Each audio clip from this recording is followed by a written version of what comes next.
Hello guys and welcome back to this channel where today guys I'll be showing you how to create and use filters in Smartsheet. So guys, the first thing that you of course need to do is go to smartsheet.com and you'll be greeted by a website looking similar to this one.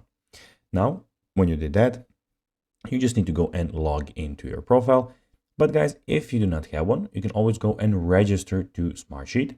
But guys, if you do not know how to do that, you can always go to our YouTube channel where we have plenty of how to Smartsheet videos where you can see how you can do this.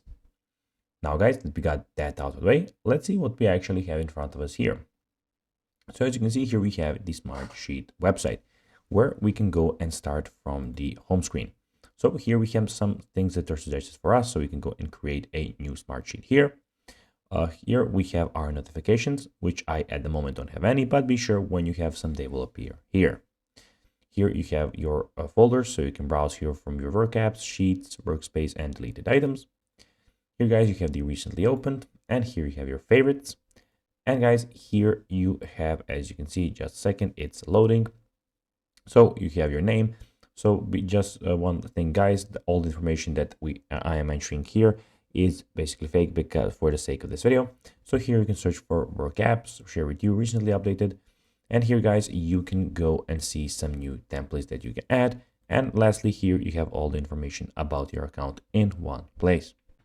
Now, guys, let's see how you can actually create and use filters in Smartsheet.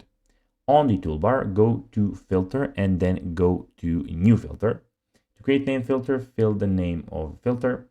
Under Show rows that match, select the condition that you want to apply to data and sheet, the criteria. You select depends on the data type, select apply, and that's basically that.